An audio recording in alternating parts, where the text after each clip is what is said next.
moi personnellement, avec Ahmed Fognon, je vous dirais que la maîtrise de soi en toutes circonstances est plus que la lumière du soleil.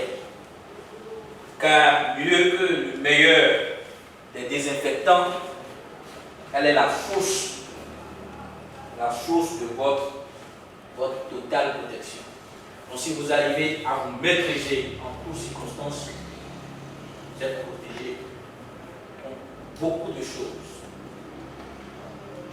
Et ça vous désinfecte tout ce que l'ennemi peut vouloir de vous.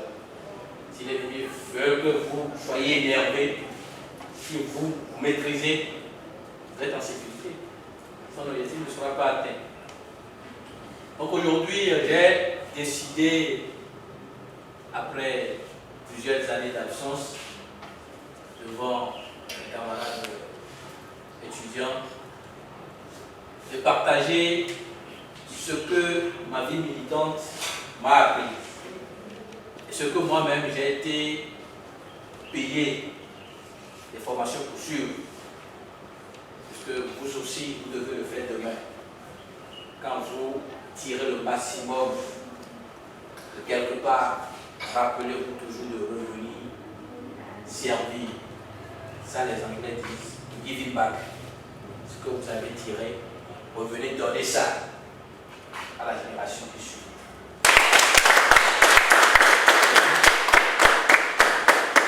Donc, voilà qui est devant vous. Je suis un embryon de gestation. Je continue ma route. Donc, vous aussi, vous avez aussi votre histoire à raconter demain. Peut-être ce que nous souhaitons de vous, c'est que vous fassiez plus que nous, et que vous dépassiez en tout. Et c'est pour cela que nous avons décidé volontiers de venir donner le meilleur, ce que nous avons pour l'instant. Ça, c'est le plan de notre communication. On va aller introduire comment développer la confiance en soi. L'introduction, puis en grand terme, nous allons voir comment développer la confiance en soi. Et nous avons choisi comme premier point, chercher les raisons de votre crainte de parler en public. Chacun de nous ici, quand on va commencer, chacun dira qu'est-ce qui l'empêche de parler en public. Nous tous, nous l'avions vécu. Et ce qui est intéressant même par là, c'est que ce sont les gros timides, les grands timides qui deviennent les grands communicateurs après. Le petit 2, c'est préparez-vous convenablement. Quand vous voulez communiquer, vous voulez partager une information avec des gens après, avec une audience, préparez-vous convenablement. En grand 2, nous allons parler de comment garder toujours un mental de gagnant. Et puis nous avons choisi de développer un petit 2. Soyez convaincus de votre succès certain. Soyez convaincus de votre succès certain. En 2, agissez avec confiance. Et puis enfin, nous avons, comme toujours, il y a la tête, le tronc, les membres et puis ce qui reste, la conclusion de la suite.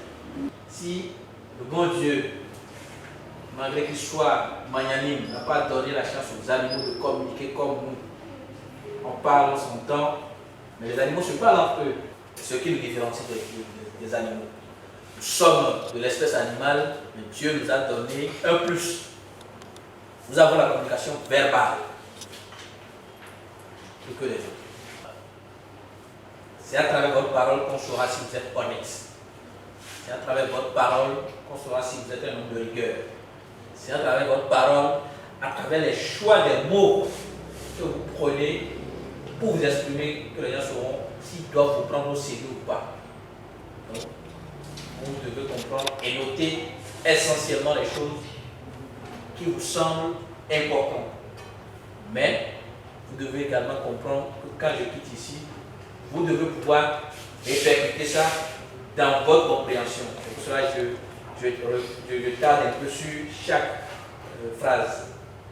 Donc, on était sur c'est le petit 3, la qualité de ce que l'homme dit, exprime le mieux son individualité, l'essence même de son être.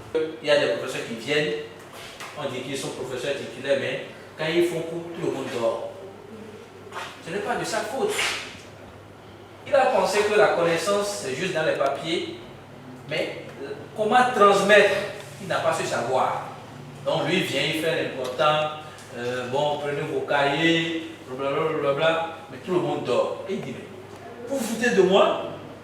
Mais il devait se foutre de lui-même d'abord, parce qu'il ne sait pas communiquer. Quelle que soit votre compétence, et c'est d'ailleurs en cela que ce que je vous donne aujourd'hui est assez cher pour vous, que vous devez savoir. Il n'y a rien que vous puissiez faire dans cette vie sans communiquer. Vous êtes vendeur d'essence, vous devez savoir marchander, c'est-à-dire attirer les gens vers vous avant que les gens achètent. Nos mères au marché, bonne dame, de la communication. Donc tout ce que vous faites, vous devez pouvoir communiquer. Donc aujourd'hui, si c'est pas, la communication n'est pas laissée à une frange donnée, c'est à tous les niveaux, dans tous les domaines. Si vous ne communiquez pas bien, votre marchandise ne pourra pas passer. Le politique ne sait pas communiquer. Vous avez constaté le débat passé, le premier d'ailleurs dans l'histoire, bardé de diplômes, le demi-lettré l'a battu parce qu'il savait communiquer. Donc la communication, vous devez en prendre véritablement soin. Lorsque l'aptitude de chacun à communiquer clairement est sa source de satisfaction personnelle, professionnelle et sociale. Ce que l'on conçoit bien s'énonce clairement. Et les mots pour le dire arrivent aisément. Nicolas Boileau dans la poétique 1674. C'est ça. Si vous ne pouvez pas communiquer, vous aurez des échecs sur le plan professionnel, la vie sentimentale, les bonnes dames, nos jeunes chercheurs ici. Un homme qui vient vers vous, qui ne sait pas ce qu'il veut, vous ne pouvez pas l'accepter. Donc, tout est communication. La femme aussi qui veut draguer l'homme, s'il vient vers l'homme, elle parle. Tu veux quoi de moi au juste? C'est parce qu'il n'a pas compris. Il n'est pas en symbiose. Donc, vous devez savoir, la communication, c'est partout. Et je voudrais que vous soyez les meilleurs de votre génération en matière de communication. Quand vous savez communiquer, même le chef de l'État, il vous respecte quand vous parlez. Vous pouvez l'insulter, il va applaudir. Parce que vous savez choisir. Allons-y. Développer la confiance en soi, c'est notre premier chapitre. Nous disons qu'il faut chercher les raisons de votre crainte de parler en public. Oui, un volontaire pour nous dire, lui personnellement, c'est tel aspect qui fait que je n'arrive pas à parler en public. Nous tous, nous l'avons. Merci, M. Fagnon. Je suis pasteur sur ça. Personnellement, je dirais que c'était dans les débuts, j'avais de contraintes, assez de contraintes. Bien avant de devenir secrétaire aux finances, je fus commissaire aux comptes. Là, c'était ma première année. J'avoue que j'étais confronté à assez de difficultés. Par exemple, lorsque nous sommes devant au niveau de la table officielle, il y a la foule qui est en face et vous devez affronter la foule. Lorsque l'on vous passe la parole, et là vous avez des palpitations au niveau du cœur.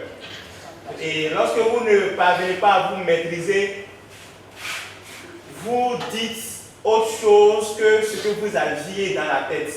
Et c'est après, lorsque vous vous asseyez, mais vous posez la question, mais qu'ai-je dit? Mais lorsque j'étais assis, tout était clair dans ma tête. Mais quand je vis lever, mais pourquoi je ne suis pas exprimé aisément? Mais avec l'expérience, je pense que j'ai pu quand même vaincre cette peur-là. Moi, c'est Merveille Afodji. Merveille Afodji. Vous avez un très beau prénom que vous refusez de vous faire connaître. C'est pas bien quand vous êtes déjà leader, parler distinctement, que les gens sachent que vous êtes là. Il y a d'abord la peur d'affronter, surtout le regard de la foule. Et aussi, bon, il y a un peu de stress. Du stress, de la peur. si je dis le truc maintenant, il y aura de la moquerie. Bon, à part ça, s'il y a des personnes plus âgées que moi, je me dis,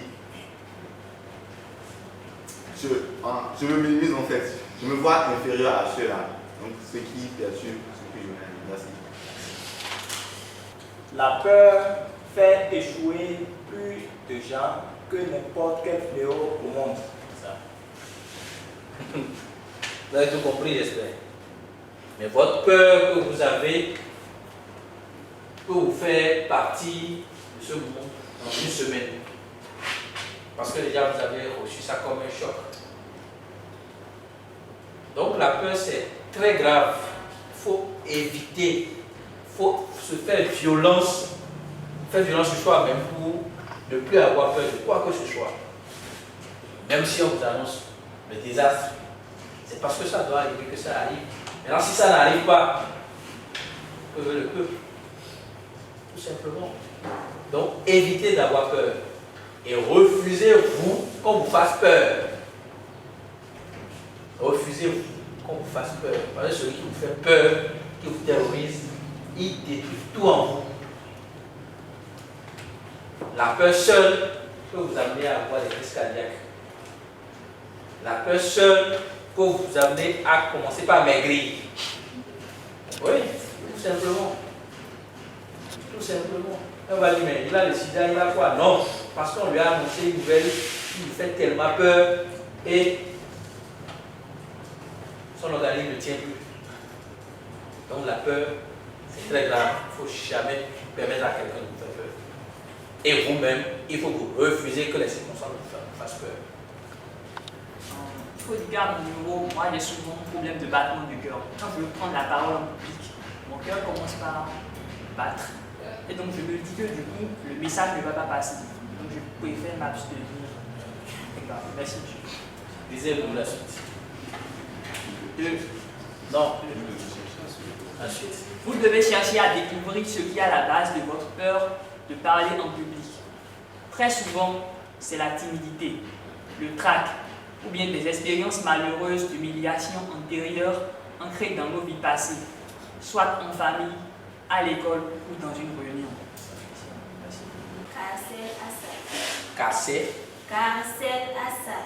Dites bien ça, parce que c'est votre nom, vous devez être fier de ça. Oui. Bon, moi, à mon niveau, je n'ai pas vécu une expérience particulière, mais je dirais que ce qui m'empêche de m'exprimer réellement en public, c'est le jugement des autres. Je me dis, est-ce que ce que je dirais sera apprécié par tout le monde? Donc et en plus, il y a la peur qui me cache. Voilà les raisons qui... Jugement des valeurs, jugement des autres. Donc vous fonctionnez par rapport aux autres. Si les autres, vous pensez que les autres vont vous détruire, alors là, ce que vous avez à faire, vous tenez simplement. C'est un peu ça. Hein?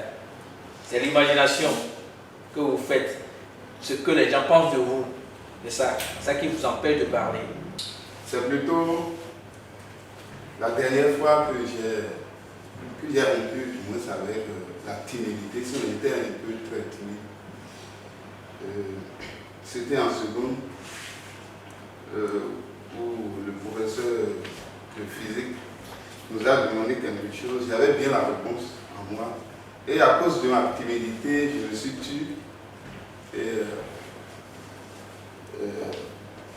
il a pris son sac et il est parti. Et il a fait appel aux surveillants qui nous ont bien fessés. Et c'est depuis ce jour que je me suis dit, mais si j'ai la réponse en moi, pourquoi ne pas donner, pourquoi ne pas partager, même si c'est faux. Ouais, donc c'est depuis ce jour que je me suis dit que je faisais du mal à moi, non seulement à moi, mais à mes amis aussi. Et c'est depuis ce jour que j'essaie de parler, de m'exprimer comme cela se doit en public. Je sais, c'est pas encore ça, mais je suis en train de parler sur les qualités. Vous voyez combien de fois ne pas pouvoir communiquer peut créer des dommages à soi et à votre entourage. À cause de lui, on a tapé tout le monde. Alors qu'il pouvait sauver tout le peuple. Ouais, ça fait rire, mais c'est très important. Vous êtes le sauveur, mais parce que vous refusez de parler, le peuple meurt. C'est simplement ça. C'est simplement ça. La triste expérience que moi j'ai vécue, c'est un peu particulière. C'était en première. On faisait des concours de citation. Quelqu'un donne la citation, quelqu'un donne l'auteur. C'était à mon tour de donner l'auteur. Quelqu'un avait déjà donné la citation et c'est à mon tour de donner le nom de l'auteur. Bon, je ne sais pas ce qui m'est arrivé, j'ai donné comme nom calcul. Alors que l'auteur ne s'appelle pas calcul. Calcul. Calcul, oui. D'après ma connaissance. Et depuis ce jour, quand quelqu'un, ceux de ma promotion, veut me désigner par mon nom, qu'ils disent calcul. C'est pour cela que je n'aime pas trop me prononcer un peu pour que je ne fasse pas de faute. C'est un peu ce que je peux dire par cette situation. Acclamant. Ouais. Elle est perside. Maintenant, elle dit ça, l'autre entend qu'elle est persile. Et on l'appelle persile, elle s'élève. Alors, c'est ce qu'elle a partagé avec les autres. Donc, chaque fois que vous voulez même vous présenter, communiquez bien, vendez-vous bien. Parce que si vous ne vous vendez pas bien, je ne veux pas vous acheter. Bon, moi, je n'ai pas eu d'expérience en tant que telle. Sinon, c'est la timidité et la peur qui m'empêchent souvent de parler. Ça se voit déjà, parce que vous pouvez parler, vous regardez le mur. Et vous dites, mais vous avez fini? Il dit oui, bonjour, oui, soyez à l'aise. Soyez à l'aise. Les vidéos sont là, quand je regarde je souris. C'était un problème de communication. Il avait beaucoup de choses à dire, mais il me demandait où est-ce qu'il faut y aller, comment il faut y aller pour ne pas être abattu par le public. Il dit bonjour, il y avait plein d'autorités, hein. Soyez à l'aise. Et le présentateur dit, c'est fini. C'était mon EG d'ailleurs. C'est fini, il dit oui, soyez à l'aise. Soyez à l'aise. Donc, chacun a son expérience, chacun a ses situations, avec ses situations malheureuses et tout. Donc, voilà un peu ce que nous devons détecter en nous comme les raisons qui nous empêchent de parler.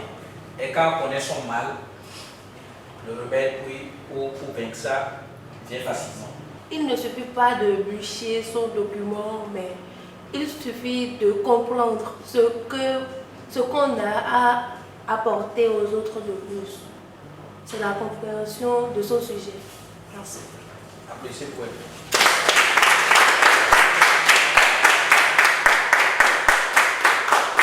Demain, vous savez que vous devez communiquer sur l'insalubrité, sur le campus. Déjà 3 semaines à l'avance, commencez pas à parler de ça autour de vous. Demandez à vos amis proches, les gens que vous savez, qu'ils vous apprécient, qu'ils vous aiment. Parce qu'il y a des négatifs. Et quand vous partagez vos idées avec les négatifs, soyez-en sûrs, ils vont vous décourager et vous ne pourrez pas y arriver. Partagez ça autour de vous et voyez déjà comment votre entourage reçoit cette information. Leur appréciation, leur critique. Et c'est tout ça, vous intégrez maintenant dans votre communication avant d'aller sur le lieu. Mais si vous ne partagez pas ça avec votre entourage, vous ne pourrez jamais réussir ça. Pour vous dire vrai, cette communication, je l'ai préparée depuis mars. Et je devais commencer, j'avais voulu commencer par le grand ensemble, l'UNEV même, le bureau exécutif, avec les directeurs d'institutions, mais il y avait trop de contingences qui ne s'y prêtaient. Donc, j'ai parlé de ça avec plusieurs de mes amis. Mon ami qui est là, il sait que je lui en ai parlé il y a bien longtemps. C'est comme ça aussi, j'en ai parlé à plusieurs personnes, même dans la petite famille. Chaque jour, on en parle et je reçois les appréciations de chacun. Et c'est ça qui vous détermine à savoir ce que les gens peuvent attendre de vous, ce que les gens peuvent comprendre quand vous finissez une communication. Donc on a dit, ne jamais bûcher. Si c'est un discours, c'est autre chose. Quand vous venez communiquer, ne venez pas prendre papier et dire non, c'est pas ça. C'est quelque chose que vous maîtrisez, vous avez vécu et vous avez partagé avec vous que vous venez juste transmettre aux autres et recevoir aussi des expériences. C'est très important. Et sur ça, je vais vous demander de noter des citations. Et dans chaque citation, ça vous amène à vous préparer convenablement. La première citation, c'est « Soyez vigilants, car une seule parole blessante et l'atmosphère devient lourde tout à coup. » Ça, c'est moi-même. Les mots sont magiques en ce sens qu'ils influent sur les cerveaux de ceux qui les utilisent. Aldous Huxley. La troisième citation, ça vient de Christine Urban. Urban, O-R-B-A-N. Christine Urban. Ça dit ceci. Il y a des mots que l'on entend longtemps après qu'ils aient été prononcés. Il y a des mots que l'on entend longtemps après qu'ils aient été prononcés. La quatrième citation, c'est un proverbe africain tout simplement. Il dit que la langue qui fourche fait plus de mal que le pied qui trébuche. Cinquième citation, c'est un proverbe chinois. On peut guérir d'un coup d'épée, mais guère d'un coup de langue. Et ça, la plupart de bons communicateurs le savent. Les hommes politiques en abusent proprement. Si on veut vous détruire, ils savent comment vous parler pour vous détruire totalement. Si on fait grandir, ils savent comment vous parler pour vous faire grandir aussi. On peut guérir d'un coup d'épée, mais guère, je veux dire, mais jamais d'un coup de langue. Proverbe chinois. La sixième citation. Tout ça pour vous permettre de vous préparer convenablement avant de communiquer. Choisis bien les mots,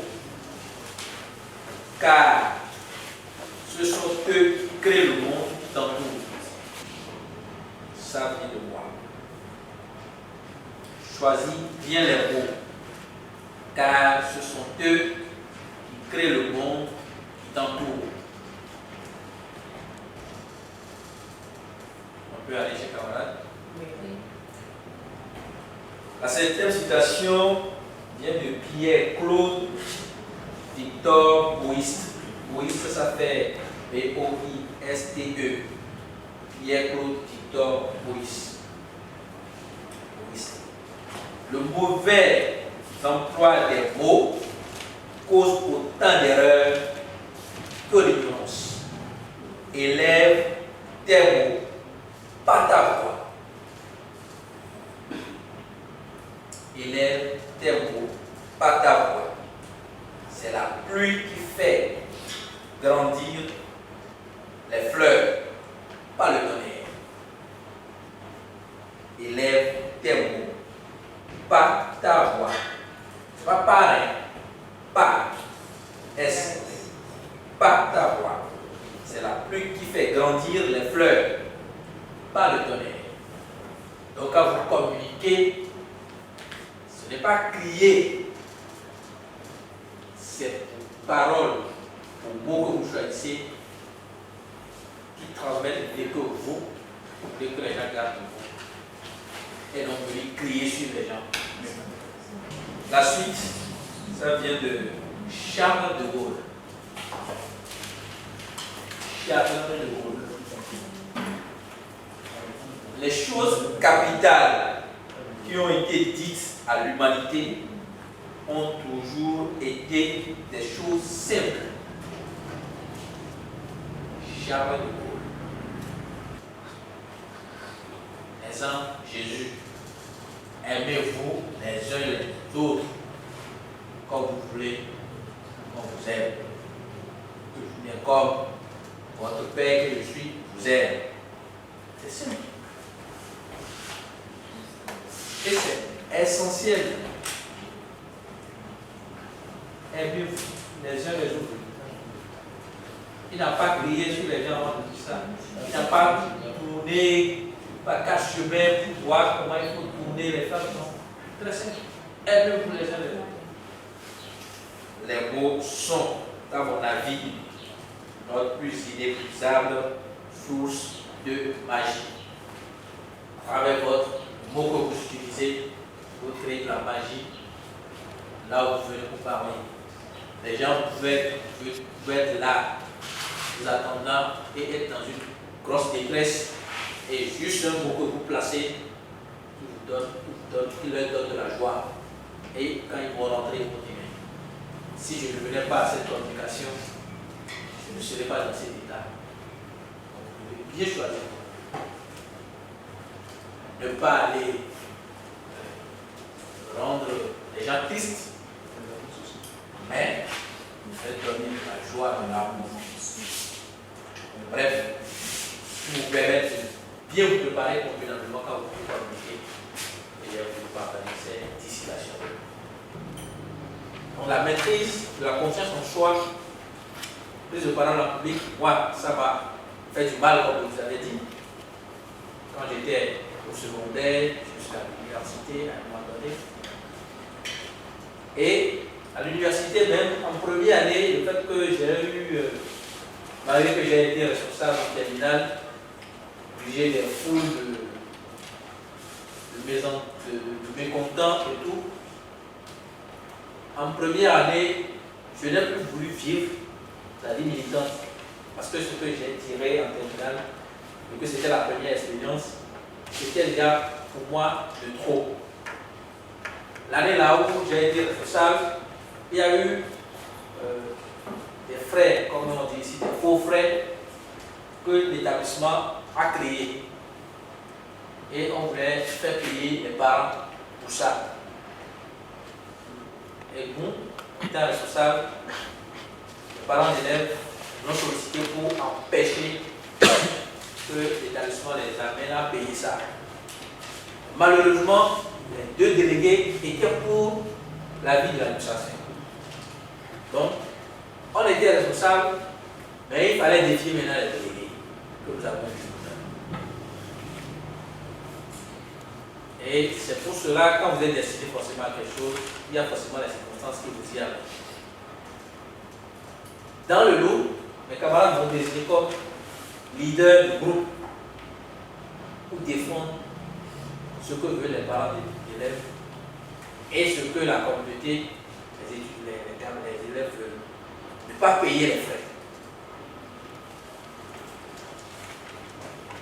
Pas parce que j'avais quelque chose de plus qu'eux, parce que c'est mon destin qui devait se réaliser par là. Et le comble, c'était que le directeur du CEG était un ami personnel, quelqu'un que j'admirais. Donc je devais le combattre. C'était pas facile. On a tout fait par la grâce de Dieu. Les frais n'ont pas été payés. Mais on a sanctionné tous qui avons lutté pour empêcher le paiement des frais. En quoi faisant, on a été tous pratiquement admis, nous qui avons fait ça. Mais l'établissement nous avait imposé de payer des frais avant de venir chercher pour lever les bacs. Juste pour nous payer cette manière-là. Et moi, pour cette expérience vécue, vu que je ne parlais pas déjà par rapport aux intimidations, des gens qui étaient plus grands que moi durant tous les cursus, je me suis dit, je ne veux plus faire cette affaire-là. Ce que mon ami a refusé de faire, j'ai fait là, ça m'a marqué négatif. Donc, un jour, j'avais des camarades, filles, qui m'ont avoué avant que je ne quitte l'université Et c'était dans la période où je faisais les campagnes pour être responsable qu'elle n'a jamais pensé voir mes dents avant que je me quitte l'université. Parce que je viens, j'observe l'enseignant, je copie et je rentre. Je ne veux pas de problème ici. Parce que j'avais déjà eu ailleurs. Donc c'est comme ça aussi les expériences peuvent vous marquer négativement. Comme ça peut vous marquer. Mais quand c'est votre destin, il n'y a rien à faire. Vous pouvez beau refuser, ça va vous y amener. Pour la petite histoire, je n'étais pas de l'UNEM au départ. Quand je suis venu à l'université, tout ça, j'ai toujours le partager. Il y a pratiquement fait toutes les organisations. Dès mes premières semaines, j'ai fait l'UNICEF. Parce que je voyais les gens qui savaient dire ce qu'ils me disent. Et ça m'intéressait. Mais il y avait des conditions pour devenir responsable à terre, pour que je ne pas sécher. Et j'ai fait maintenant le code. Comme je vous avais dit, je n'aime pas faire les rangs.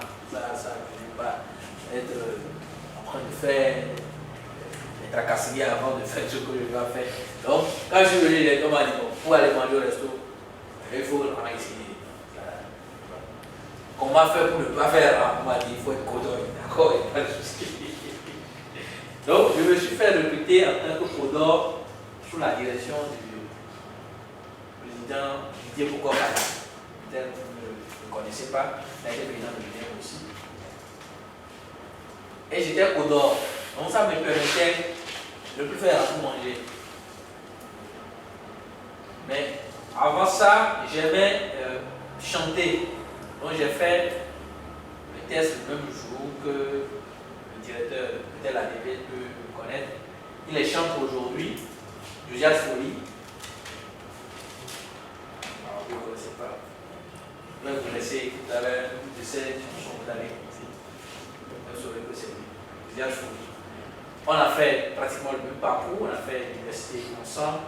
Quand on devait échouer en première année, on a échoué ensemble. On a quitté l'université la même année, on a été responsable la même année, il a été directeur 2 fois. Quand moi il était le président, pour la première fois il était directeur, quand moi je suis parti, il a été réélu. J'ai été chez les casseurs, faire ce test. On devait me retenir, mais à l'université il y avait beaucoup de clans. Si vous n'êtes pas des clans, on ne peut pas vous retenir dans les choses. Et c'est comme ça que j'ai quitté, je n'ai pas pu faire le ACE. Et la semaine qui a suivi, il y avait le test de radio. Comme ça, il a été recruté à la radio, il est en tant qu'animateur. Donc, pour vous dire, c'est la radio qui m'a ranimé, qui m'a ramené au leadership que je fuyais.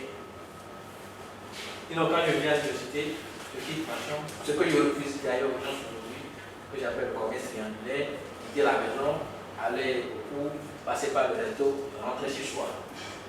Quand vous faites ça, vous aurez la connaissance, mais vous n'aurez jamais le savoir-faire, le savoir-vivre. Et ça fait toujours la différence dans la vie active. Vous aurez les diplômes, mais vivre en société pour cela est extrêmement compliqué.